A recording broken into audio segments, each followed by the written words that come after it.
อกาสต่อไปนี้ขอเชิญท่านตั้งใจฟังพระธรรมเทศนาของท่านหลวงพ่อชาสุภัทโทวัดป่าพงตำบลโนนโหนนอำเภอวรินทร์จังหวัดอุบลราชธานีซึ่งท่านแสดงเพื่อโปรดญาติโยมที่ธรรมสภาเมื่อวันที่25กุมภาพันธ์พศ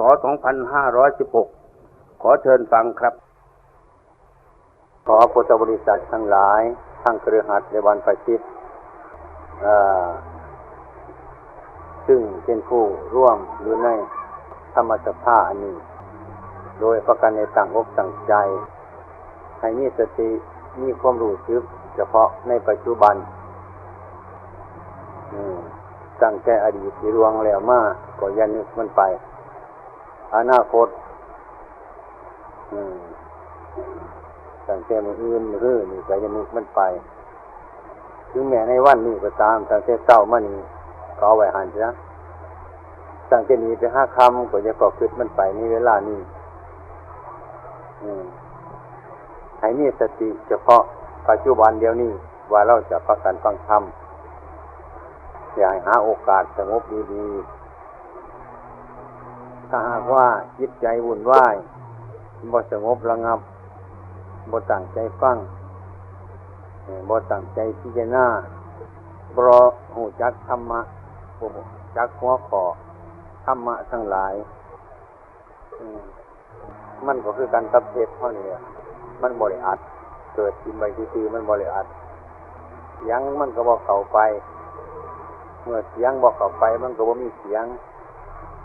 เมื่อเจ็บบ่มีเสียงเฮาสิฟังก็บ่ได้ใส่บ่เป็นหรือเจ็บมันมีเสียงอยู่หูได้ยินอยู่แก้ว่าใจบ่สำรวมสังวรมันก็คือการตับเทศจิตเปิดอยู่ในสถานที่ต่างๆมีเครื่องดนตรีบ้างมีเครื่องมหรสพต่างๆบ้างมีเครื่องโฆษณาต่างๆบ้างเนี่ยเมื่อเราไปเปิดเทปในที่นั้นมันก็วุ่นวายหลายเสียงหลายสำเนียงวุ่นวายเป็นปริโภทกังวลเสียงอันเราที่ต้องการก็ได้หายไปก็เป็นนั้นว่าบ่ได้เกิดประโยชน์มันบ่มีประโยชน์ฉันใดจิตใจเล่าก็ดีถ้ามันบ่สงบระงับมันก็บ่เกิดประโยชน์ความเป็นจริงธรรมะที่พระศาสดาท่านทรงสั่งสอนนั้นหลายอย่างหลายประการอยู่ถ้าหากเรามาเข้าใจก็เป็นของน้อยๆอย่างพระพุทธเจ้าพิจารณาร่างกายนี่มันมีอย่างไงให้พิจารณากายในกายถ้าเราพิจารณาเห็นกายในกายเห็นในร่างกายนี่ให้พิจารณากายในกายอาการของกายที่มันเกิดมามันเป็นอย่างไรเรารู้จักหมดทุกสิ่งทุกอย่างมีผมมีขนมีเล็บมีเนื้อมีฟันมีหนังทุกสิ่งเพียงร่วมเลยว่ามันมีทุกอย่างแหละสิ่งทั้งหลายในร่างกายนี่เข้าหูจักมันเบิดว่ามันเป็นของอนิจจังทุกขังอนัตตามันก็เรียกว่าผู้เห็นกายในกายอยู่แล้วเมื่อเป็นผู้เห็นกายในกายแล้วเมื่อเราภาวนาก็บ่ต้องขยายเกสาโลมานาขาตันตาบ่ต้องขยายออกคือกันกับผลสมอยู่ในกระจาดเข้าได้นับไว้ครบจำนวนแล้วเอาตั้งไว้เราก็ยกกระจาดมันไปเลยบ่ต้องสิไปนับผลสมอีกเพราะเราได้นับแล้วผลสมบ่ต้องนับอีกมันครบจำนวนมันแล้วอย่างร่างกายนี่ก็คือกันที่เรารู้จักว่าเป็นอาการ32ทั้งอาการ32เนี่ยมันเป็นของบ่มันบ่เที่ยงอยู่แล้วเราก็บ่ต้องคิดขยายมันออกไปอีกมันเหนื่อยคือกันกับผลใหม่ในกระจาดนั่นน่ะเราก็บ่ต้องไปเทนับมันอีกเดี๋ยวเราก็แบกกระจาดมันไปเลยแต่ให้เป็นผู้มีสติสังวรสังรวมเท่านั้นเอง กลัวมันสิหกล้มเดี๋ยวประคองกระจาดขนตุ่มนั่นไปเท่านั้นที่นี่เรามีก้อนสกุลหลังกายอยู่นี่คือกันเมื่อเรารู้กายในกายรู้ธรรมะในกายรู้กายหน้ารู้กายนอกคือรู้เรื่องของกายมันเป็นของบ่มันบ่เที่ยงเดียวนั่นเราก็บ่ต้องบรรยายมันดอกนั่งอยู่นี่ก็มีสติคุ้มครองอยู่เสมอว่ามันเป็นอย่างไรนี่ก็ภาวนาง่ายคืออย่างเราภาวนาพุทโธพุทโธเรารู้เรื่องของพุทโธแล้วก็บ่ต้องว่าพุทโธก็ได้พอจะตั้งใจมีความรู้สึกขึ้นมันก็เป็นดีของมันนี่ความรู้ตั้งอยู่รอบคอบนี่เรียกว่าการภาวนาการภาวนานี่บางคนเราเฮ็ดน้ำมูจนตายกับวงการภาวนาไอ้ภาวนานี่คือบางคนที่เขาจะมันทำยากมากมาวัดหรืออยู่ไสกระสังข้าพระเจ้านั่งบ่ไหลความอดทนบ่มีมันปวดแข้งปวดขาปวดเหนือปวดตัวจังซี่นะก็เลยเป็นเหตุว่าให้เขาวัดเขาว่าวัดโตนั่นนั่งบ่ได้ปฏิบัติบ่ได้ความเป็นจริงนั่นเรื่องสมาธินั่นมันเป็นการนั่งเรื่องสมาธินั่นมันเป็นการเดินมันเป็นการนอนมันเป็นการยืนอันนั้นมันยืนอันนั้นมันเดินอันนั้นมันลืมตาอันนี้มันรับตาเฉยๆเลยขั้นว่ารับตาแต่ที่เป็นสมาธิดุจมันบ่แม่นเช่นว่าคนเงานอนนั่นหมดเลยสมาธิบ่นั่นคือก็นั่งเงานอนหัวปูหัวฝาบอยู่นั่งสมาธิมันบ่แม่นนั่งสมาธินั่นนั่งรับตากับสมาธิเนี่ยมันคนละอันสมาธินี่รับตาก็ได้ลืมตาก็ได้นั่งอยู่ก็ได้นอนอยู่ก็ได้เดินอยู่ก็ได้นี่สมาธิคือความตั้งใจมันเดี๋ยวก็มีความรอบคอบอยู่ในสติสังวรสังรวมระวัดระวังมีจิตดูจักความคิดชอบของตัวอยู่เสมอนั่นเบิ่งอารมณ์ภายในจิตที่มันเกิดขึ้นมาอย่างมันมีความรู้เกิดขึ้นมาวูบนึงนั่งอยู่มันมีความรู้หรือมันโกรธอีกคนวูบนึงหรือมันคิดถึงบ้านวูบนึงบางคนก็อ่อนใจเด้อข่อยบ่ไปนั่งแล้วนั่งบ่ได้คันนั่งแล้วมันขึ้นฮอดบ้านเนี่ยมันบาปมันบาปไว้ปานนั้นกับพระพุทธเจ้าบ่มีสิได้เป็นพระพุทธเจ้าหรอกเว้ย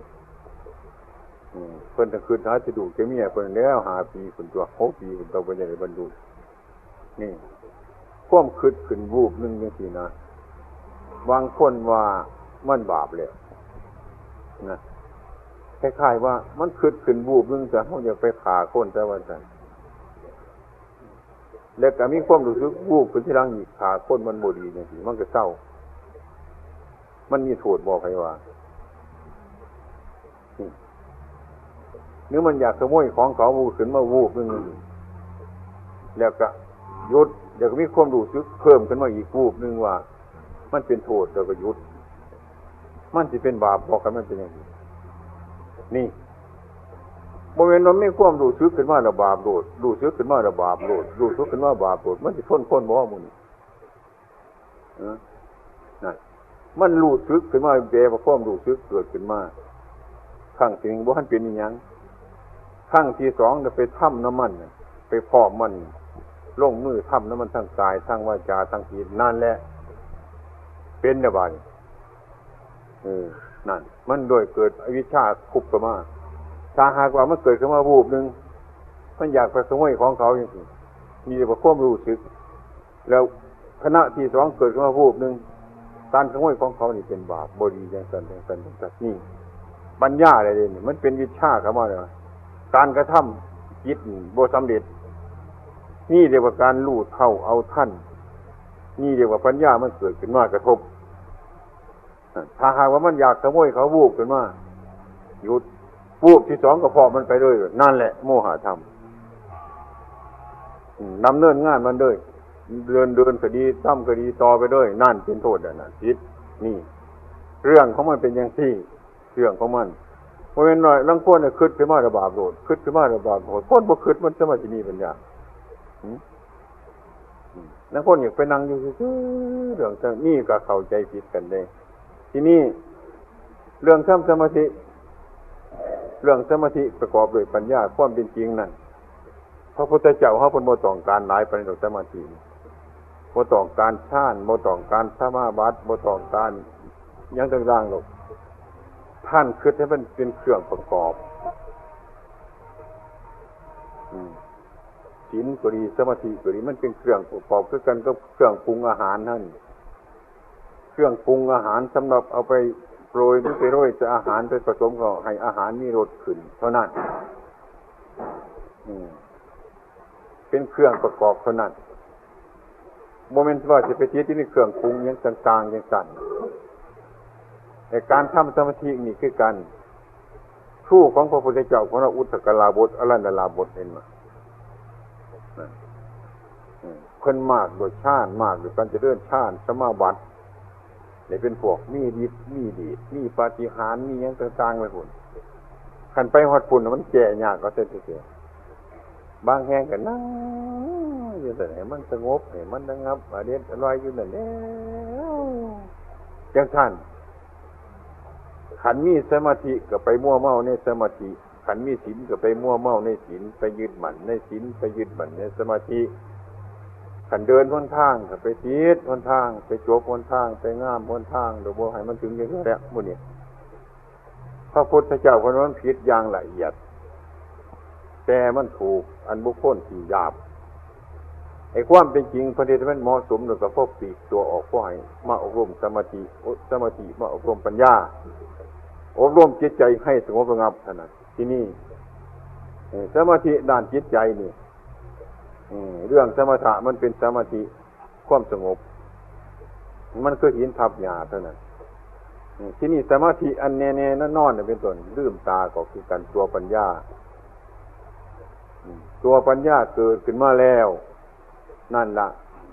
คุ้มครองไปหมดทุกสิ่งทุกอย่างเพราะจริงๆพระศาสดาท่านบ่ต้องการบอกพวกฌานพวกสมาบัติพวกอย่างต่างๆนี่เพิ่นบ่ต้องการท่านคนไปเฮ็ดเนี่ยมันหลงมันลืมนะฉะนั้นไอ้ความจำเป็นเราก็บ่มุ่งในการนั่งมุ่งในการเดินบ่มุ่งในการยืนสมาธิบ่แม่นอยู่ในการรับตาลืมตาหรือยืนหรือเดินหรือนั่งสมาธินี่อยู่ทั่วไปโดยอิริยาบถทั้งหลายคนเฒ่าคนแก่นั่งบ่ได้แฮงพิจารณาดี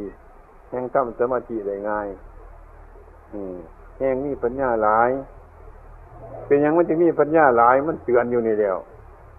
มื่นตาขึ้นมันก็บ่เห็นหงคือเก่าล่ะฟันมันก็โยกพอดมันดุดไปน่ะร่างกายก็เจ็บก็ปวดอยู่ทุกครั้งทุกคราวนั่นแนวบนศึกษาเฮาท่านว่าจริงๆนะผู้เฒ่านั่นที่ภาวนาง่ายผู้หนุ่มมันภาวนายากแล้วแถวก็ดีอยู่หย่ำยังมันก็สิจักยังกินยังก็แสบนอนก็รับไปยังก็มวนมันโดดดื่มใหญ่นี่เด้ออย่างผู้เฒ่านี่ที่เด้อยำถือกองแสงสดเด้อนั่นเทวทูตเพิ่นบอกสอนอยู่ซุมื้อลืมตาขึ้นก็เป็นหูน่ะโตนต่ำโตนสูงน่ะมือเจ้าเจ็บหลังมือแรงเจ็บแอวนั่นแล้วแห่งกำลังศึกษาดีเดียวเพราะเฒ่าเดี๋ยวภาวนาบ่ได้สิไปภาวนานำผู้ใดสินะไปว่าเดี๋ยวนี้ตัวมันเห็นกายในกายเห็นเวทนาในเวทนามันแห่งเห็นจนตัวหรือมันแห่งเป็นจนตัวเรื่องคนว่าเฒ่าภาวนายากนี่เรื่องคนเข้าใจผิดซื่อๆดอกเรื่องคนเข้าใจผิดมันแห่งแจ่มแจ้งตัวหรือบ่แจ่มแจ้งก็ไปว่าเรื่องเฒ่าความนึกเกิดคิดความนึกเกิดหลายความคิดเกิดหลายความเจ็บความปวดทุกสิ่งทุกอย่างอะไรมันร่วมเข้ามานั่นถ้าผู้ภาวนาจะมาว่านั่นโยมมันจะเป็นพยานมันมีพยานหลายตัวแต่ความจริงแต่ผู้เฒ่าเนี่ยภาวนาง่ายดีที่สุดสมกับเพิ่นว่าเฒ่าคนยังเข้าวัดเพิ่นศาสนาเฒ่าคนยังสิไปวัดนั่นน่ะคันฮู้จักแล้วก็แม่นอยู่มันเห็นบัตรอีหลีในเจ้าของน่ะยิงไปก็แม่นได้ดี ลุกขึ้นกระแมนเลยดิย่างไปกระแมนมีแต่เนี้ยขัดของทั้งนั้นตัวมีแต่เนี้ยบอกเตือนตัวดีวันนี้ลุกขึ้นซื้อมันจะไรบอกมือโคมเปลี่ยนโอ้ยคุณตัวกูเห็นบอกโอ้ยยังแล้วมันไปตีมันไปเขียนหูยักษ์บ่กันไปหน่อยไปนุ่มมันกระดูกปึ๊บไปหลุดแต่ตัวมันที่หูยักษ์ยังล่ะกันผู้เฒ่ามาซาโดกันนึงโอ้ยว่าจะบอกห้องโอ้ยอยู่ว่าสั่งก็จะเป็นไฟเห็ดผลได้ก็บ่หูยักษ์บ่ขนาดจะมาสิว่าพระหน้ายากแต่เขาเฮ็ดจังได๋อีกซั่นน่ะลูกบ่ได้โอ้ยบ่นั่นก็ยังสิบ่ดีอยู่เสียจังได๋มันก็แม่นปานนั้นตัวนี้เทวทูตก็บอกจังซั่นมันแจ้งปานนั้นเลยมันชัดอยู่ปานนั้นสังขารร่างกายบอกตัวของบ่หมั่นบ่เที่ยงบ่แม่นเราบ่แม่นเขาบอกอยู่ทุกขณะเด้เราหังคิดไปอย่างอื่นซื่อๆว่าคิดไปว่ามันถูกมันเป็นนิสัยทิฏฐิมันคิดกายไปไอ้ความที่จริงผู้เฒ่ามันเกิดอนิจจังทุกขังอนัตตาเกิดความสลดสังเวชเพราะมีพยานอยู่ในกายอยู่ตลอดกาลตลอดเวลานั่นอาตมาว่านั่นมันดีมันดีฉะนั้นการปฏิบัตินั่นความรู้สึกนึกคิดอยู่ในใจว่ารู้จักความผิดรู้จักความชอบอยู่เสมอจังซี่ความรู้สึกจังซี่เดียวกับพุทโธบ่จำเป็นว่าพุทโธพุทโธพุทโธพุทโธพุทโธเรื่อยพอใหม่ในผลใหม่ในกระจาดนั่นเฮานับเข้าไว้เดี๋ยวเฮาจึงใส่กระจาดไว้ไปนั่งห่มไว้ก็บ่ต้องเทออกมานับอยู่ให้มันยุ่งมันยากประคองแต่กระจาดมันไว้เท่านั้นมันก็อยู่หั่นแหละผลออกมานี่คันคนไปจิตก็ไปนั่งห่มในกระเทห่มนั่นนับก็เจ็บใจไปหอดห่มหน้าอีกก็เทออกอีกนับผลใหม่อันเก่าหั่นแล้วแต่ว่าตัวยากที่ไปเทมันดอกรวมมันไม่ได้กระจายมันก็สบายเท่านั้นตัวขันโมเทขยันมันผิดขันโมเทขยันมันผิดขันว่าพุทโธขยันมันผิดมันผิดอีหยังมันก็ซ้ำเก่าบ้านเนี่ยมันแหงยากกว่าเก่าตัวนี่คนเห็นนับแต่คนบ่รู้จักจำนวนผลใหม่เท่านั้นแล้วขันบ่รู้จักจำนวนผลมันได้เป็นต้นที่ไปเทมันดอกเฮ็ดหยังเอาไว้ในกระจาดทันเดียวนั่งก็นั่งอยู่ซื่อนอนก็นอนอยู่ซื่อยังก็อยู่ซื่อประคองจิตบ่ไว้เท่านั้นแหละนั่นการสร้างคุณงามความดีการสร้างนามทำบุญทุกสิ่งทุกอย่างเข้าจริงว่านิพพานะปัจจโยโหตุให้เป็นปัจจัยต่อพระนิพพานให้เป็นปัจจัยต่อพระนิพพานในการให้ทานก็ดีการรักษาศีลก็ดีการเจริญภาวนาก็ดีการฟังพระธรรมเทศนาก็ดีให้ขอให้เป็นปัจจัยต่อพระนิพพานเดี๋ยวพระนิพพานเป็นยังไงเนาะพระนิพพานคือความบ่ยึดพระนิพพานคือความบ่หมายพระนิพพานคือความวางนั่นความบ่ยึดบ่หมายการสร้างน้ำทำบุญรักษาศีลเจริญเมตตาภาวนานี่เพื่อละกิเลสตัณหาให้มันวางจากตัววางจากตนวางจากเราวางจากเขาไม่ต้องปรารถนาใดๆนะที่ปรารถนานี่ข้าพเจ้าหวังเป็นนั่นหวังเป็นนี่ขอเป็นนี่ขอเป็นนั่นนี่สิเป็นคนที่ปรารถนานิพพานะปัจจโยโหตุให้เป็นปัจจัยต่อพระนิพพานการให้ทานก็คือการละก็คือการว่างนั่นการฟังเทศน์ฟังธรรมฮู้จักก็คือให้ละคือให้ว่างให้ถอนอุปทานออกจากของดีออกจากของชั่วที่แรกภาวนาเรียนรู้ให้ฮู้จักความชั่วความผิดนั่นคันเห็นผิดเห็นชั่วแล้วก็ละมันประพฤติคุณงามความดีคันได้ความดีเดี๋ยวก็เป็นต้นก็อย่าสิไปจิตดีให้อยู่ทั้งเทิงดียืนอยู่บนดีอย่าสิอยู่ใต้ความดีคันเฮาอยู่ใต้ความดีเนี่ยความดีบังคับเฮาเป็นธาตุของความดีนั่นความดีบังคับเฮาให้สร้างบาปสร้างกรรมให้สร้างหยังทุกสิ่งทุกอย่างความดีบังคับเฮาได้ผลที่ได้รับมันก็คือสิความบ่ดีคือเก่ามาเลยละบาปแล้วก็บำเพ็ญบุญ บำเพ็ญบุญให้อยู่เหนือบุญอยู่เหนือบุญอยู่เหนือบาปทำไปด้วยการละด้วยการว่างทุกสิ่งทุกอย่างก็คือการถ้าทำจิตใจว่างๆอย่างที่เดียวมันเป็นปัจจัยต่อปณิพพานปราศจากความอยากปราศจากกิเลสปราศจากตัณหามันก็มาร่วมกับข้อปฏิบัติคือมรรคคืออริยสัจคือสัจธรรมคืออริยสัจสี่มีปัญญาให้รู้เท่าตัณหาที่เรียกว่าสมุทัยสมุทัยคือตัณหากามตัณหาภาวะตัณหาวิภาวะตัณหานี่เป็นตัวสมุทัยท่านปรารถนาเอานั่นเอานี่มันเขาได้แง่นี่ถ้าเขาได้แง่นี่มันก็บำรุงทุกข์ให้เกิดขึ้นมา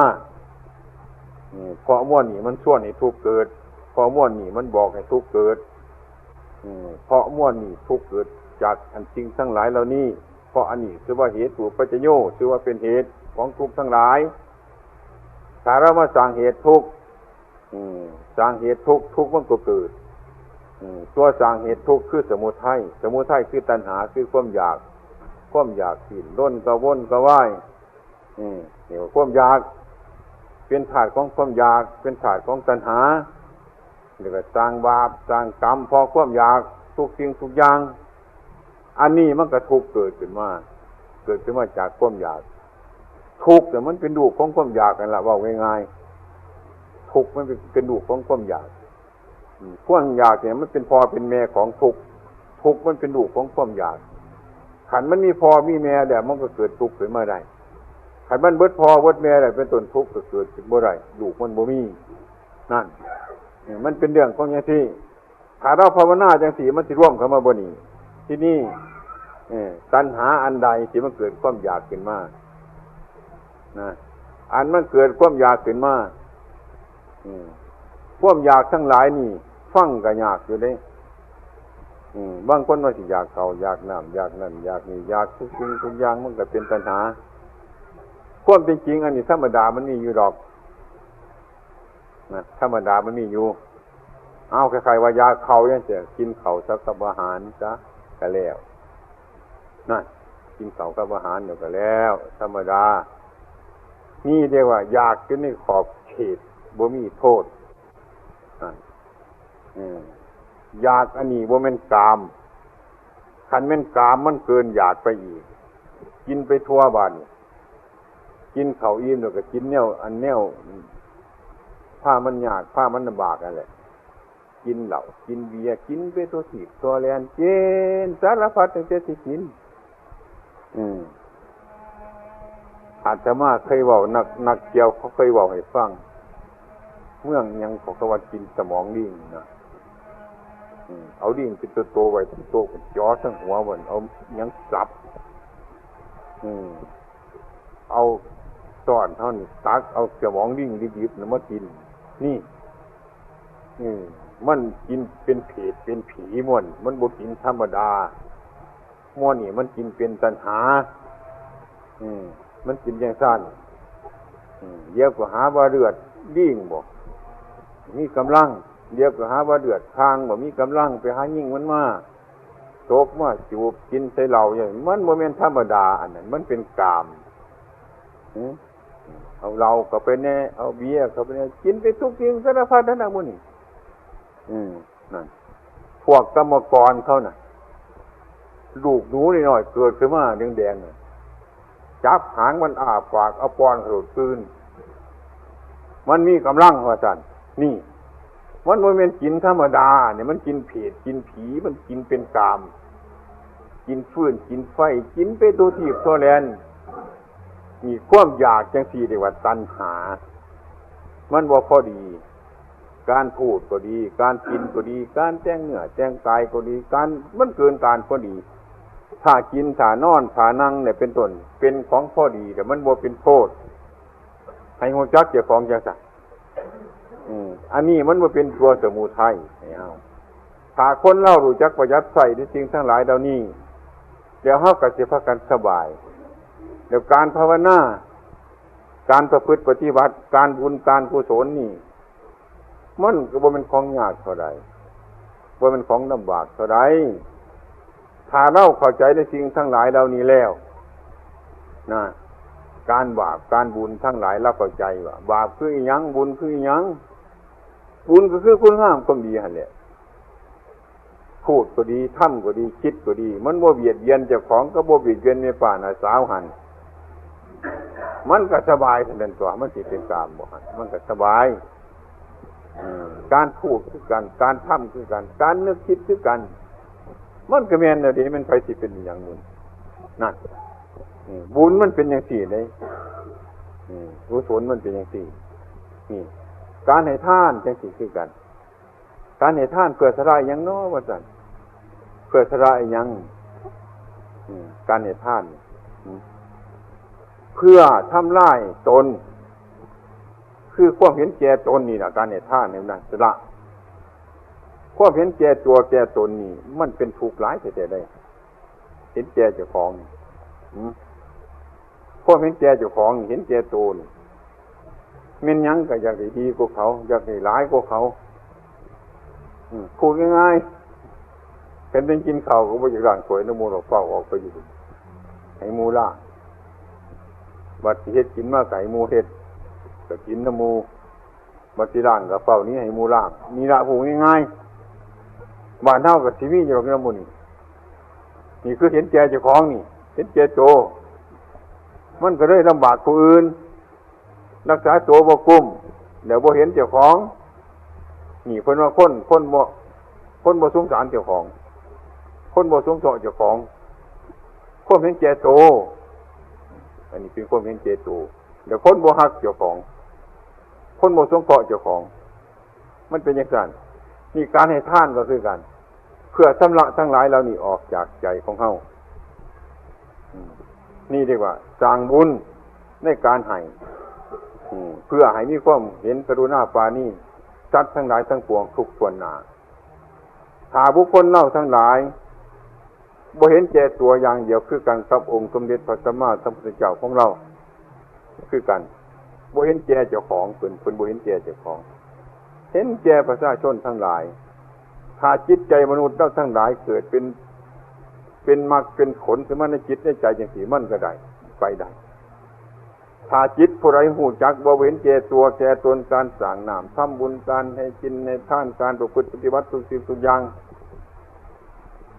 บ่เห็นแก่เจ้าของแล้วมันก็รุดพ้นรุดเดียวนั่นล่ะมันเป็นวิมุตติเดียวนั่นน่ะรุดพ้นสิ่งทั้งหลายทั้งปวงรุดแล้วมันรุดพ้นพ้นจากสมุติอันนั้นพ้นจากปัญญาอันนั้นทีนี้หลักการกับปฏิบัติกันบ่แม่นของว่ามันบ่เห็นนี่บ่แม่นบ่เห็นการให้ทานนี่ขันปัญญาบ่มีมันก็บ่เกิดบุญมันบ่รู้เรื่องของมันคือการให้ทานก็หายหาจะข่อยไปขโมยของก็ข่อยขโมยเนี่ยหาข่อยจะให้ข่อยก็ให้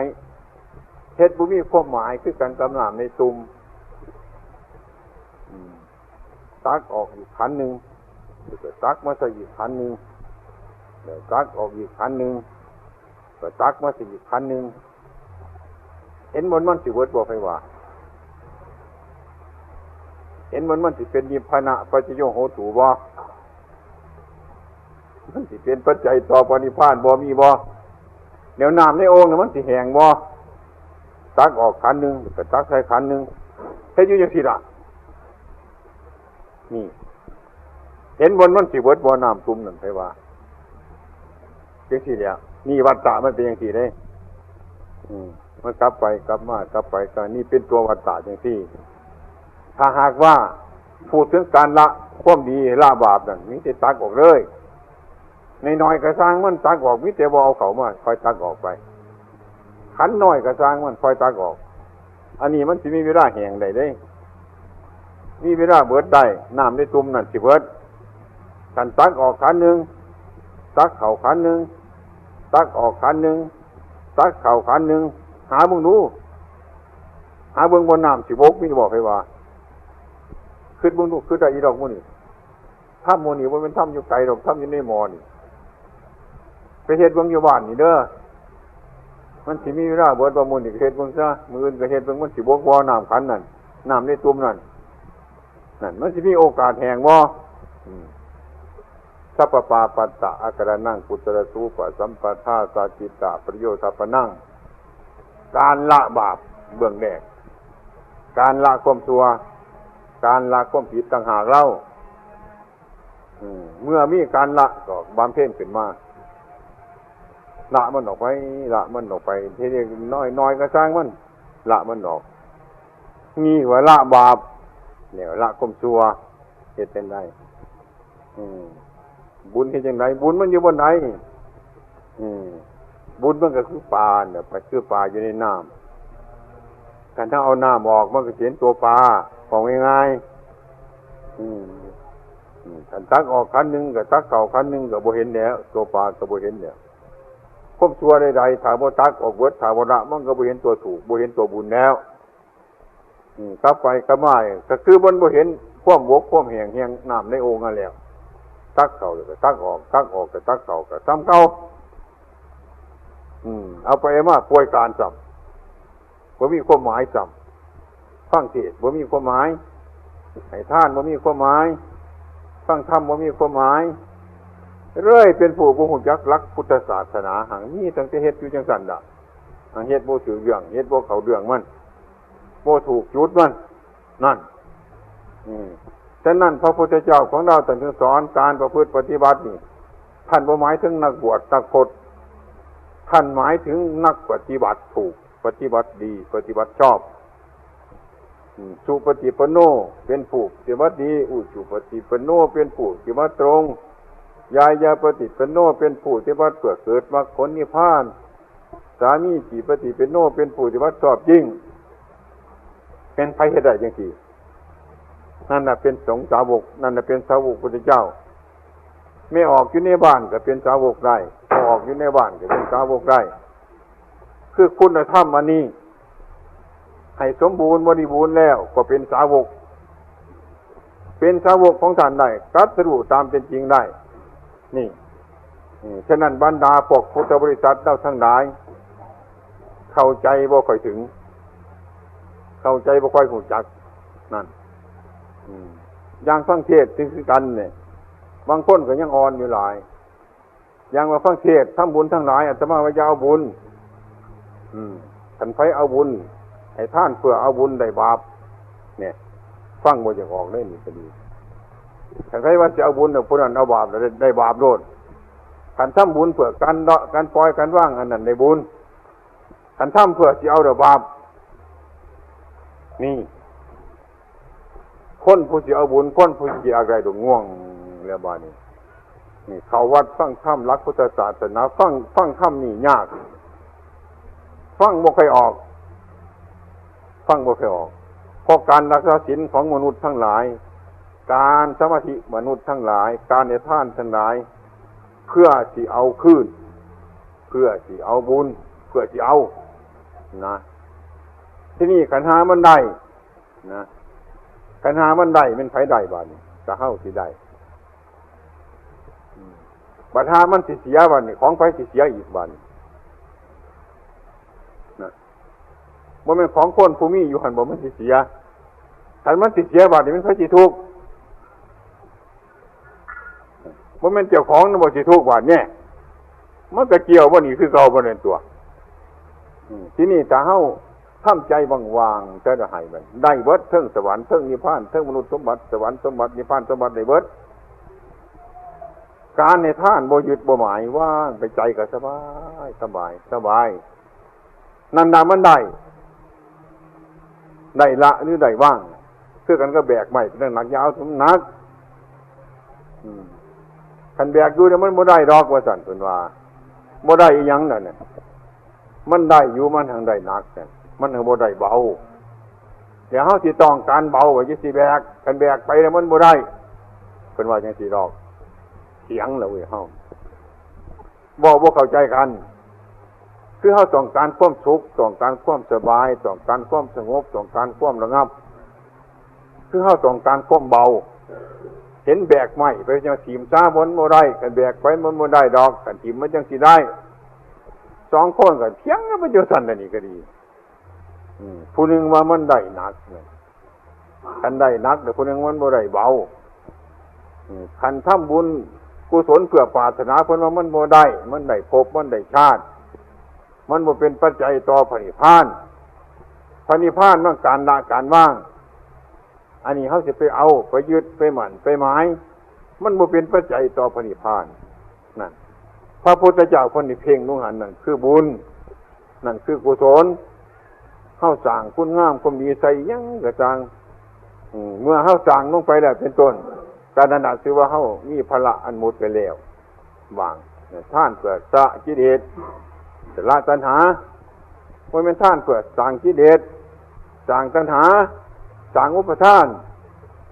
เท่านี้มันไกลกันได้หลายมันไกลกันได้แต่มันสิไปไสมันบ่ไปทางไหนแล้วเท่านั้นนั่นน่ะมันถูกแล้วเดี๋ยวมันแม่นแล้วนั่นคนเฮาทั้งหลายโดยมากพุทธบริษัทเราทั้งหลายทั้งตั้งใจฟังเทศน์ฟังธรรมให้กินให้ทานทุกสิ่งทุกอย่างมาคำพูดจังซี่ก็ฟังบ่ค่อยออกคำพูดนี่ฟังบ่ค่อยออกเพราะมันหยังม่านคืออวิชชาแล้วก็คือความหลงแล้วก็คือตัณหาไอ้ความอยากได้ความอยากมีหรือความอยากเป็นนั่นมันปกปิดจิตใจไว้นั่นเดี๋ยวก็มันได้สบายชั่วข้าวสบายชั่วข้าวยังคือมันเป็นอย่างสิย่างเข้าโกรธแต่คนผู้หนึ่งเข้าหายคนผู้หนึ่งยังสิล่ะนั่งก็บ่เป็นสุขนอนก็บ่เป็นสุขยืนก็บ่เป็นสุขนะมันเกลียดให้เขามันอยากไปสู่รบกบขัดกับเขามันบ่เศร้าจังซี่มือนึงได้โอกาสได้ย่างเข้าไปหาบ้านมันด่าซะคักๆให้มันเต็มใจบ้านสุดช่วงบดกิเลสบ่ไปว่าเนี่ยฮะ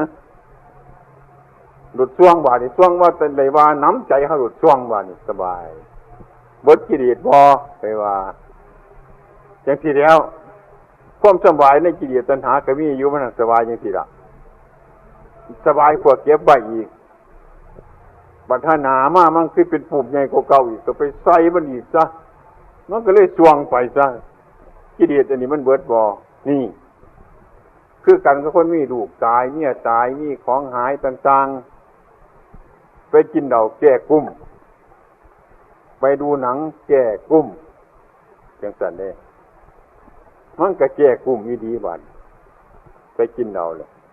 บ่แม่นมันแก้กุ้มหรอกคือมันกุ้มหลายกว่าเก่า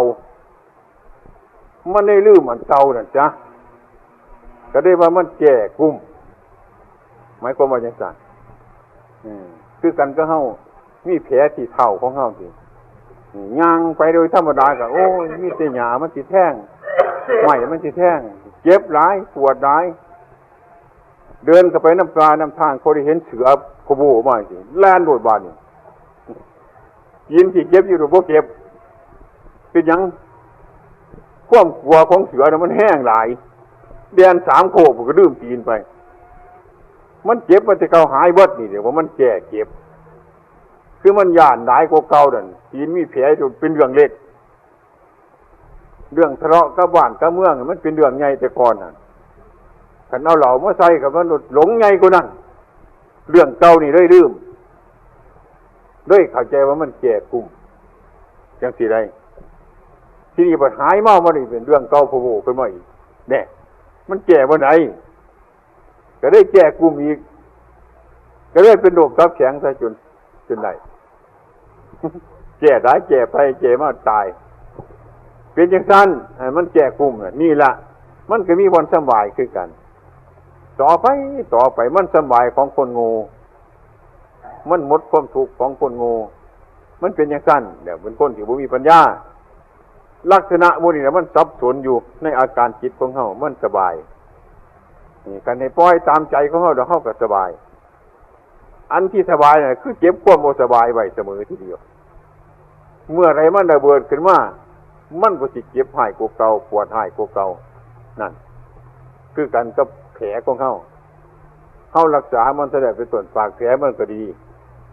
เนี่ยแต่ทางในมันยังอยู่จังซี่มันก็บ่มีวันสิสบายมองดูเพิ่นๆก็ยังแผลมันหายคันมันอักเสบขึ้นมาก็ไปพาอีกแน่นถ้าทางในมันบ่ดีเด้เป็นต้นมันก็ไปพาบ่เท่าจังเทื่อหาได้ไปนั่นถ้ามันยิบจองติดกันแต่ทางนอกทางในมันก็เป็นคือเก่ามาหั่นแหละอันนี้เรื่องโลกก็เป็นจังซี่ฉะนั้นมันจึงเป็นเรื่องของบ่แล้วขอบัญญัติของโลกในกลุ่มชนหมู่หนึ่งในหมู่หนึ่งเป็นต้นมันจังได้แก้กันเรื่อยตั้งอันนี้ขึ้นมาตั้งกฎอันนี้ขึ้นก็ตั้งขึ้นพร้อมกันตั้งขึ้นมันก็พักกันแก้เลิกตั้งอันนั้นขึ้นเพราะมันแม่นเนี่ยพร้อมกันเพ่อีกแก้ตั้งไว้จังซั่นนี่เรียกว่ามันบ่ดีมันจะทางในมันดีแต่ปากแผลของมันอักเสบพาเรื่อยนี่เป็นต้นเป็นเรื่องบ่ดีมาทางในคนดีอยู่แต่ปากคือกันดีอยู่แต่ตาคือกันดีอยู่แต่หูคือกันบ่ดีถึงใจมันก็ดีไปจังซั่นแล้วกันขึ้นรถไฟมาพอกันโอ้ยครับผมขึ้นหอดคุ้นเกินมาสิพยายามอยู่ตัวคนว่าเลี้ยวเท่านั้นน่ะมันบ่ได้แม่นดอกมันเว้าเอาซื่อๆหั่นบ่เอาบ่เห็นกันหั่นอันนี้มันดีแต่นอกมันบ่ดีทางในเว้าซื่อๆดอกพอได้สูบยาน้ำเขาหั่นจักหน่อยพอได้กินกาแฟเดี๋ยวก็นี้ดอกไปพ้อผู้นาก็ว่าคือกันอีกโอ้ยคุณผมขึ้นหอดอยู่ว่าสิไปเยี่ยมอยู่หั่นไหนก็บ่ทันได้ไปเห็นเนี่ยก็ดีแต่จะไม่ขึ้นหอดกันหลายคนว่าเรารอสูบยาซ่องรอกินกาแฟเท่านั้นก็แล้วดอกอันนี้คนดีทั้งนอกบ่อึดแนวนี้จังซั่นน่ะมันทั้งดีจังซั่นอันนี้เรียกว่ามันดีทั้งนอกมันบ่ดีถึงทางในมันเป็นเรื่องของจังซี่พระบรมศาสดาของเราท่านบัญญัติธรรมบัญญัติวินัยรอบแล้วพอก็บ่มีอื่นจะไปกว่านี้ไผสิแก้บ่ได้มันสุดหั่นวินัยของเพิ่นธรรมะของเพิ่นเป็นต้นก็บ่ได้แก้อีกเจ้าคันเฮ็ดบ่ไว้แล้วเอาเข้าอีกก็บ่ได้สิเพิ่มอีกก็บ่ได้สิแก้เอาอีกก็บ่ได้สิถอนก็บ่ได้เพราะของนั้นเป็นธรรมชาติที่คนเพิ่มบ่ได้เป็นธรรมชาติที่คนเอาออกบ่ได้คือธรรมชาตินั้นมันพอดีแล้วมันแม่นแล้วมันตรงแล้วฉะนั้นบรรดาพุทธบริษัทเราทั้งหลายมาฟังพระธรรมเทศนามาศึกษาในธรรมะเพื่อให้รู้ข้อเท็จจริงอย่างนี้ถ้ารู้ข้อเท็จจริงแล้วอย่างนี้ใจเฮาสิถึงธรรมะธรรมะสิถึงใจก็ถึงธรรมะเมื่อผู้ใดใจถึงธรรมะนี่เป็นต้นเป็นใจสบายใจสงบใจสงับใจบ่มีทางแก้ไขบ่มีทางดีเที่ยงนั่นเมื่อความเจ็บความไข้เกิดขึ้นมาในคนร่างกายของเราเป็นต้นก็มีทางแก้มากมายแก้ไปตามธรรมดาบ่ตกอกบ่ตกใจบ่หวาดบ่สะดุ้งไหลมากก็บ่เพิดเพลินเสียไปก็บ่โศกเศร้าจนเกินควรว่าสิ่งทั้งหลายทั้งปวงเกิดขึ้นมาแล้วมันก็เสื่อมไปเป็นธรรมดาเนาะใจเฮามันนึกอยู่อย่างนี้มันคิดอยู่อย่างนี้แล้วก็มีกำลังต่อสู้ในโลกนี้ได้เดี๋ยวก็เป็นโลกกวิทูรู้แจ้งโลกภายในจิตของเจ้าของนี่เองมันเป็นอยู่อย่างนี้เมื่อหากว่าเป็นอย่างนี้นะสมุทัยบริสร้างขึ้นมาตัณหาบริเกิดเมื่อความรู้สึกอย่างนี้ก็เดียวอวิชชาเรียกว่าวิชชาคือความรู้ตามเป็นจริงเกิดขึ้นมาแล้วทำโลกนี่ให้สว่างทำสรรเสริญนี่ให้สว่างทำนินทานี่ให้สว่างทำลาภนี่ให้สว่างทำยศนี่ให้สว่างทำชาติชราพยาธินี่มรณะนี่ให้สว่างสวยขึ้นมาเพราะในดวงจิตดวงใจของผู้ประพฤติปฏิบัตินี่เองนั่นผู้ถึงธรรมะแล้วบ่มีทางที่แก้ไขอีหยังแก้ไปพอสมควรแก้ไปถึงที่ควรแก้ได้คือพระศาสดาท่านสอนนั่นแล้วสอนบุรุษผู้ที่ควรสอนได้นี่ผู้ที่ควรสอนบ่ได้เพิ่นก็ทิ่มไปเพิ่นบ่ทิ่มมันก็ทิ่มอยู่แล้วมันทิ่มมันอยู่แล้วเพิ่นก็จังทิ่มคันทิ่มคนสิขาดเมตตาบ่ถนัดเพิ่นว่าห้วยอาบุวงนาวีกับฟ้าจะเกิดขาดเมตตาบ่ถนัดมันใส่บ่ได้ของใส่บ่ได้เพิ่นก็ทิ่มคำที่ว่าเพิ่นทิ่มนั่นเพิ่นบ่ทิ่มดอกมันทิ่มมันอยู่แล้วมันใส่บ่ได้อยู่แล้วกับสรรเสริญท่านอีกเพียงว่าท่านเป็นผู้มีปัญญาบ่เก็บสิ่งใดทั้งปวงมาปะปนกันให้มันยุ่งมันยากอีก ท่านมีหูแก้วตาทิพย์จังซั่นท่านรู้แจ้งตามเป็นจริงอย่างนั้นท่านจึงรู้ในโลกอันนี้ได้เป็นโลกวิทูท่านรู้แจ้งถึงโลกทั้งหลายท่านจึงควรไพ่ในวัฏสงสารพุทธบริษัทเราทั้งหลายก็คือกันสารมารู้สิ่งทั้งหลายแล้วนี่แหละเราก็สบายที่นี่สิ่งทั้งหลายที่มันพาเราสุขหรือพาเราทุกข์เนี่ยมันอยู่ใส่ให้คิดมึงดูมีแต่สิ่งเล่าที่สร้างมันขึ้นมาทั้งนั้นอันไหนที่เราสร้างมันขึ้นมาแล้วอันไรก็เรานึกว่าอันนั้นมันเป็นของเรานี่อันนั้นละมันจะให้โทษเราแล้วก็มันจะให้ประโยชน์เรามันจะให้โทษเรากับสิ่งเหล่านี้มันจะให้คุณเท่ากับสิ่งเหล่านี้ฉะนั้นพระศาสดาตรัสสอนว่าให้ดูในการกระทำของเจ้าของดูในการสร้างของเจ้าของอันใดที่มีความรักมากที่มีความหึงมากมีความแพงมากมีความอะไรมากตัวนั้นละตัวจุดสำคัญมันจะได้โศกน้ำจริงทั้งหลายเหล่านั้นแหละมันจะได้ทุกข์น้ำมันนั้นหลายถ้าหากว่าเป็นจังซั่นอันใดเฮาฮักอันใดหลายเฮาแข้งอันใดได้หลายเฮาก็เบิ่งกะคักทีมันกะคักทีเพิ่นว่าฮักอันใดหลายอันนั้นน่ะมันจะให้โทษสร้างอันใดหลายอันนั้นมันจะให้โทษเพิ่นว่าให้เบิ่งกะคักบ่รู้นำไปเบิ่งที่นี่อันใดเฮาฮักหลายอันใดเฮาแพงหลายก็พิจารณาถอยมาที่ไกลๆแดอย่าเข้าใกล้ได้มันสิกัดยินบ่อย่าเข้าไปรูปไปค้ำไกลได้มันสิกัดมันสิเตะถอยไกลๆเอาหญ้าให้กินก็เอาให้กินไกลๆนะวัง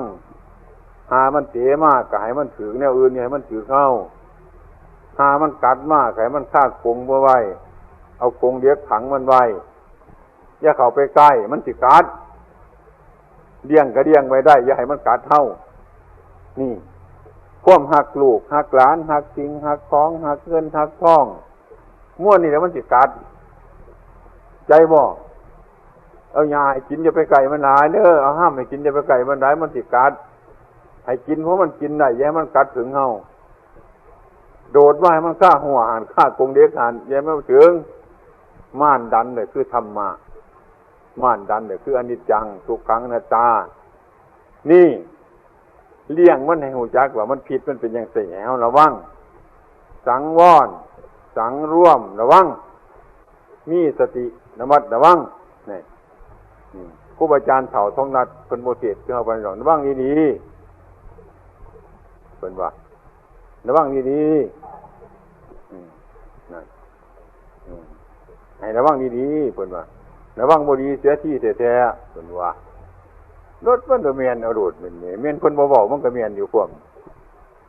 ระวังบ่ดีเสียที่มันดีๆเลยนั่นให้พากันเข้าใจไม่ออกบ่แม่นของผู้อื่นดอกบ่แม่นพวกอยู่ฝากของน้องหานดอกมันสิมาหักมาสร้างเฮามันสิมาเป็นบาปเป็นกรรมเฮาของเฮาหั่นน่ะเฮือนเฮาหั่นเดียวบ้านเฮาหั่นเดียวสมบัติเฮาหั่นเดียวลูกเฮาหั่นเดียวหลานเฮาหั่นเดียวครอบครัวเฮาหั่นเดียวนึกถูกน้ำไฟเสมอยากน้ำไฟหักน้ำไฟดีน้ำไฟนั่นให้มันคุ้มเจ้าของรักษาให้มันคุ้มขันนี้แล้วเด้อให้มันอย่าเข้าไปใกล้มันสิกัดบ่กัดมันก็เตะละกันไปใกล้มันนี่ว่างของมันกัดเป็นเตะเป็นนี่ขันเป็นสัตว์จังสี่ชนิดเดียวกันมันเตะเป็นตัวโตกัดเป็นตัวโตส้นเป็นตัวโตได้เนี่ยสิว่าตัวนี้ว่าเป็นยังหรอกอย่าไปเว้าเลยเจ๊ก็เป็นกัดก็เป็นต้นก็เป็นเบิ้ลสัตว์อย่างพวกสมบัตินี่พระสถานนี่ลาภนี่ยศนี่ลูกนี่หลานนี่เป็นเบิ้ลต้นก็เป็นเจ๊ก็เป็นกัดก็เป็นวัตถุโตให้พักกันระวังพอไว้นี่ท่านเห็นไปเจ๊ไกลๆก็สบายอยู่ได้นะสบายอยู่ระวังไว้สังรวมไว้ระวังไว้สังรวมไว้มันสิกลับไปยึดไปหมายได้ก็หามันไว้ดีมันจะปฏิเสธได้ก็หามันไว้ให้พ่อเครื่องกลางๆนี่พ่อไปมาๆนี่แต่ตัวการมาสุขานิการนิโยโคเอาไว้ข้างนึงอัตตกิสายนิโยโคเอาไว้ข้างนึงฮักเอาไว้ข้างนึงสั่งเอาไว้ข้างนึงทุกเอาไว้ข้างนึงสุขเอาไว้ข้างนึงเท่ากับไปทางกลางนี่แหละบุญนี่ยะโสซามันปล่อยไปทั้งที่นั่น คือกันกับสกุลร่างกายของเรานี้เมื่อย่อเข้ามาดินแน่น้ำแน่ไฟแน่ลมแน่แต่คนอยู่ใส่คนบ่มีมาเอาของ3-4อย่างมาร่วมกันเขาซื้อว่าคนซื้อดอกของปลอมว่าเป็นของจริงจริงโดยสมมุติมันเป็นของปลอมบัดหาหันเป็นมาบัดหามันเป็นมาแต่ก็เป็นคือเก่ามันก็มาทั้งเก่าก็ขึ้นทั้งเก่ามาหันแล้วเฮาเป็นผู้มาอยู่น้ำนี่เฮาก็ให้เขาขึ้นม้วนดินก็ส่งไปหาดินม้วนน้ำก็ส่งให้มันเป็นน้ำม้วนลมก็ส่งให้มันเป็นลมม้วนไฟก็ส่งให้มันเป็นไฟอย่างนั้นตัวหรือสิเรียนน้ำเอาอีหยังหมู่นี่มันทั้งเป็นอย่างนั้นเข้ามาอาศัยอยู่จังซี่เฮาก็อยู่จังซี่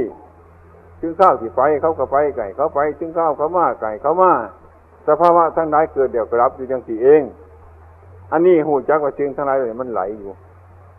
เลื่อนอยู่ไหลอยู่เกิดอยู่รับอยู่เสมอทุกการทุกเวลา อันนี้แหละการในท่านก็ดีการฟังธรรมก็ดีการรักษาศีลก็ดีการเจริญภาวนาให้เกิดปัญญาเกิดปัญญาเพื่อความหลุดพ้นจากสิ่งทั้งหลายเหล่านี้นั่นเมื่อสิ่งทั้งหลายเหล่านี้เมื่อความหลุดพ้นมีอยู่แล้วเป็นต้นเฮาก็บ่ต้องทุกข์มีลูกก็บ่ต้องทุกข์มีหลานก็บ่ต้องทุกข์ทำงานก็บ่ต้องทุกข์มีบ้านก็บ่ต้องทุกข์มันบ่ต้องทุกข์คือกันกับน้ำกับใบบัวข่อยสิเกิดอยู่น้ำน้ำข่อยก็บ่ต้องทุกข์น้ำน้ำนั่นข่อยก็เข้าเจ้าบ่ได้เจ้าก็เข้าข่อยบ่ได้ข่อยก็อยู่น้ำน้ำอยู่จังซั่นน้ำสิโป่งกันมาก็จริงไปจริงมาเกลือกไปถือว่าเป็นคนใดอย่างอยู่จังซั่นน้ำก็อยู่น้ำใบบัวก็ได้ใบบัวก็อยู่น้ำน้ำก็ได้บ่ผิดบ่เถียงกันบ่ให้เพิ่นได้ให้โทษกันมันเป็นจังซั่นดีบ่ดีน้ำก็เป็นต้นก็ยิ่งรอเลี้ยงต้นบัวลำบัวให้งามให้เจริญกันอีกได้ด้วยนี่ก็ฉันใดคือกันสมบัติก็ดีพัฒฐานก็ดีลูกเก่าเล่าล้านก็ดีกิเลสทั้งหลายก็ดีมันบ่เป็นกิเลสบัดมันเป็นคนซอยสร้างบารมีเฮาอีกนั่นคือกันกับต้นไผ่เนี่ยคุยไผ่หูจักคุยไผ่บ่กอไผ่บ้านเฮานั่นใบมันแน่กาบมันแน่บักขีมันแน่อิหยังมันแน่ละ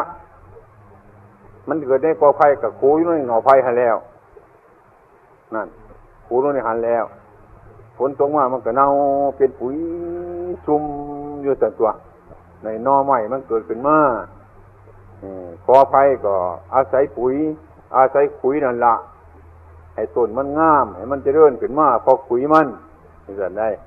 หน่อก็หลายต้นก็ใหญ่ล่ำก็ใหญ่ขายก็มีราคานั่นเนี่ยบ่มีแนวเดียวเลยบาดนี้ปัญหายามเดินหาปัญหาไฟป่ามันมาระวังเด้อบาดนี้เด้อมันสิมาใหม่ขุยไผ่ได้บาดนี้ขุยไผ่มันสิเป็นไฟมันสิใหม่เงาไฟได้บาดนี้เด้อ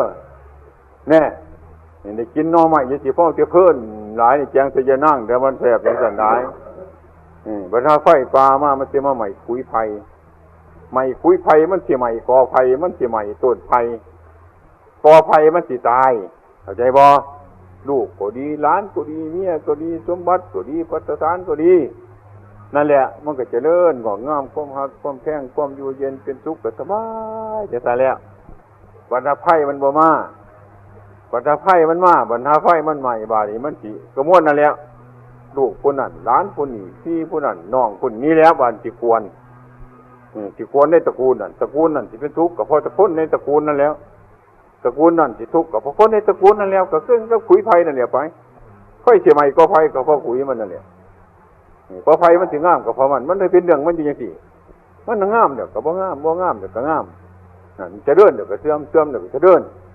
ขันเท่ารู้เท่าต่อความเสื่อมรู้เท่าต่อความจะเดินเนี่ยมันสิจะเดินไปมันก็จะเดินไปมันก็หมดมันสิเสื่อมไปมันก็สุดได้จะเดินขึ้นมันก็สุดได้มันก็เป็นซ้ำเก่ามาหั่นแหละคือกันก็ไฟใหม่เมืองอุบลเฮาเนี่ยให้ว่าสั่นเป็นเบิดน้ำตาปัญหามันใหม่เนี่ยว่าถนนคือออกกว้างกว่าเก่าเซ็ตขึ้นหลายสั่นกว่าเก่าหัวมวนกว่าเก่าเดียวนี่หัวแห้งกว่าเก่าสามมวนหลายกว่าเก่าแน่เป็นยังบ่ไม่จะเป็นจังซั่นมันก็เป็นจังซี่ก็ใหม่จังซี่มันก็จะเลื่อนจังซี่นั่นมันเสื่อมจังซั่นมันจะเลื่อนจังซี่มันก็มีทางสุดของมันจังซั่นอันนี้น่ะเพิ่นว่าให้พิจารณาเอาไว้เมื่อมีชีวิตอยู่การนึกถึงความตายเอาไว้อย่าสิว่ามันยืนอย่าสิว่ามันนานถ้าเราจน ก็อย่าสินึกเบียดเบียนผู้อื่นอย่านึกอภัพอับจนขยันในการงานของเจ้าของสร้างขึ้นทำขึ้นกันดำกันด้วยก็อย่าสิหลงว่ามันดำมันด้วยมีความสุขสบายมันบ่ยากเศรษฐีเป็นคนจนมือหนึ่งสองมือก็ได้คนจนเป็นเศรษฐีก็เป็นมันเนื่องจากของมันบ่มันเนื่องจากของมันบ่เที่ยงมันเป็นอยู่อย่างที่ฉะนั้นพระบรมศาสดาพุ่นน่ะอัปปมาโทมัจฉิโนปะทังคนประมาทก็เหมือนคนตายอย่าพากันประมาทสัตว์ทั้งหลายสังขารทั้งหลายเป็นของบ่มันบ่เที่ยงจะไปยึดมั่นถือมั่นมันเลยทั้งดีใจก็ตามทั้งเสียใจก็ตามทั้งเจริญก็ตามทั้งเสื่อมก็ตามผลที่สุดเดี๋ยวมันก็เป็นอยู่จังซั่นเองบ่ได้ไปทางไหนให้พากันเข้าใจจังซั่นทีนี้อยู่ในโลกถ้าเราพิจารณาจังซี่เดี๋ยวผลภัยทางในโลกมันก็มีอยู่ในโลกคือกันกับแมงคิดโปมนั่นแมงคิดโปมมันขวดดินขวดตรงเดือกขี้ขวยมันก็ใหญ่ขึ้นใหญ่ก็ใหญ่ขี้ดินดอกมันก็ใหญ่อยู่ขี้ดินนั่นแล้วขวดตรงไปหลายกับขี้ขวยก็แห้งหลายกับหัวมันก็แห้งเลิกเลิกก็เลิกอยู่ในขี้ดินนี่หรอกบ่ได้เลิกขึ้นทั้งฟ้าทั้งหมอกหรอกขี้ขวยมันใหญ่ก็ใหญ่กับขี้ดินดอกมันเป็นขวยฝ่าขวยเดือนนี่ยังหรอกเป็นอย่างนั้นของขี้ดินสมบัตินี่คือการฉันใดแม่งขี้โปมมันก็แสดงฝีมือมันซื่อๆหรอกตัวใดมันขยันตัวใดมันเพี้ยนมันก็หู้มันก็เลิกขี้ขวยมันก็ใหญ่แสดงบุญวาสนาบารมีของคนเกิดมาในโลกบุญวาสนาบารมีหลายก็มีปัญญาหาก็หาไว้ได้หลายหาไว้หลายก็อยู่ในโลกนี่ละของโลกคือขวยแม่งขี้โปมมันแล้วหัวมันก็เลิกอยู่ดินนี่ขวยก็ใหญ่อยู่ดินนี่หลายก็หลายอยู่ในโลกนี่สมบัติก็สมบัติของโลกนี่ละให้เข้าใจจังซี่ให้ว่างไว้จังซี่ให้มันได้มีหน่อยก็เป็นของหน่อยเด้มีหน่อยก็ของโลกมีหลายก็ของโลกตัวให้ภาวนาดูๆมุ่นอย่าสิพากันประมาทคนพี่หน้าทางนั้นทางนี้อยู่เสมอนั่นแหละให้เห็นไปสองทางอย่าสิดึงไปข้างเดียวโดดขันความดีใจมีขึ้นมาก็ให้มาคั่วบางทางนี้อีกมันสิเสียอยู่ตัวนี้นั่นนั่นให้มันสุกทางนั้นก็อย่าสิเอาข้างเดียวจ้าเอามาข้ามทางนี้ก็